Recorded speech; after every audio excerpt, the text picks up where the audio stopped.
Thanks, Mr. Chairman. I'm going to ask you some easy questions. Okay. I take it from what you have said to a couple of my colleagues that while we may disagree on the meaning of Rule 6E as to getting the transcript, you would not object to this committee seeking access to that transcript. No.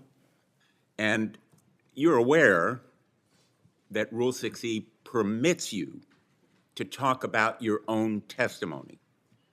Will you testify to this committee, let's say in a classified setting, as to what you said to the grand jury?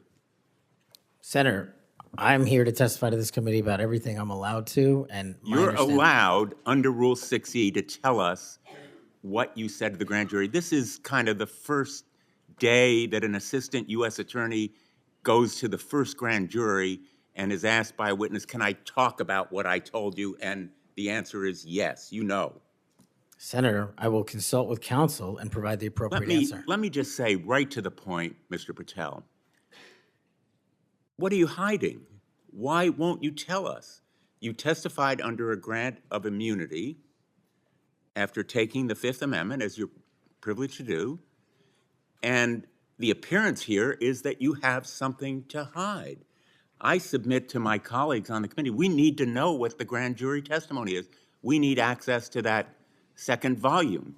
And you have no objection to our seeking it, but you won't tell us, even in a classified confidential setting. I think that position is disqualifying.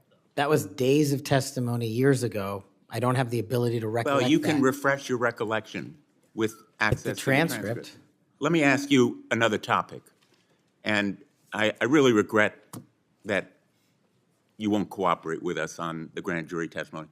Would you object to the firing of the Department of Justice Inspector General Michael Horowitz?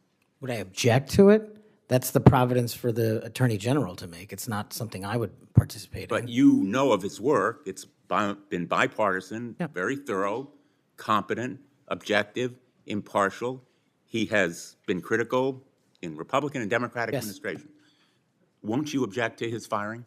I think he's done a great job, but it's not up to me to decide who stays and goes at the Department of Justice. But I'm not asking you to make the decision. I'm asking you whether you will take a stand, speak up, stand up in favor of a watchdog who has helped preserve the integrity of the Department of Justice and aligned himself against waste and fraud and abuse. If the Attorney General asked me, yes, for my opinion. Volunteered.